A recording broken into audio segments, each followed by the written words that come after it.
Dinakar, you had to confront COVID-19 up close and make some difficult decisions about the health of your family. Tell me that story. Yeah, Eric, look, it's, I think, this is end of March and nothing brought it home to me like my own family. I mean, my father lives just a few floors down in my apartment, a very, like a traditional Indian family, families stay close together.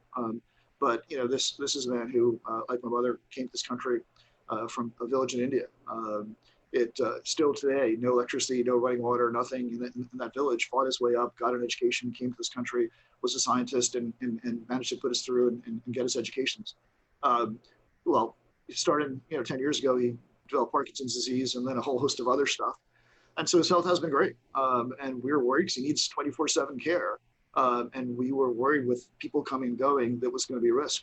And sure enough, he started feeling not so well on a weekend and then on a Monday.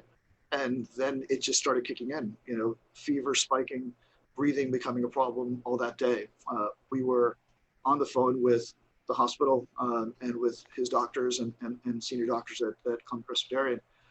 And look, I think they basically, that it was a difficult set of conversations. The point they made was that he almost certainly has COVID.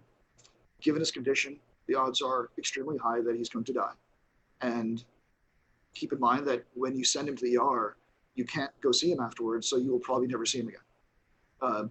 And we're actually, look, the cautionary advice that I was being given was, look, consider whether you want to send him in and whether it might be better to go and let things happen at home. Because you will, the outcome probably won't change. And what will change is your ability to go and actually do anything about it. And I will say, I think everyone has had different shares of things, but nothing brings a crisis home to you like someone you love and having to make a decision about whether to let them die or not. We thought about it, my brother and I, and said, look, not this time. Let's take our chances. So we sent him in couldn't speak to him for a day. We're calling the doctors endlessly trying to get updates. And look, every now and then, you get a miracle. He went in, essentially unconscious. 3 days later, miraculously, he fought off every symptom. And since then has been completely fine. If anything, in better health than he was going in.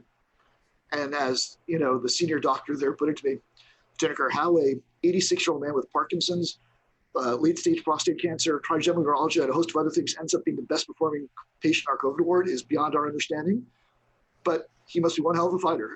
And I think that was about right. So look, I think in our case, now, but I'll tell you that, from when his symptoms disappeared, 3 days after he went in, amazingly, we were getting calls from the hospital demanding we take him home immediately. I had to try everything in the book to go and get him to stay there. And that was a big deal because how do you get someone home who is just recovering from COVID, is probably still infectious, needs enormous amounts of help and care because he's incredibly weak? Who do you get to help him without causing more infection, right? All of his helpers that we would typically be there are in quarantine.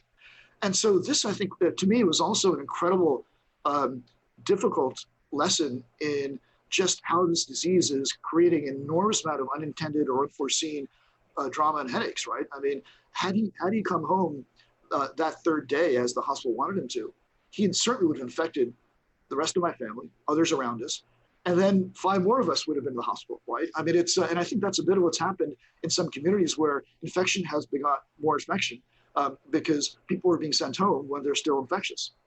But look, I think from my perspective, it's thankfully, in the last few months, everyone in my family otherwise has been safe. It has been, I think, for all of us, a stressful time, but especially when you have people very close to you that are, at high risk, and both my father and my daughter were in that category. This was a very, very tense and difficult few months.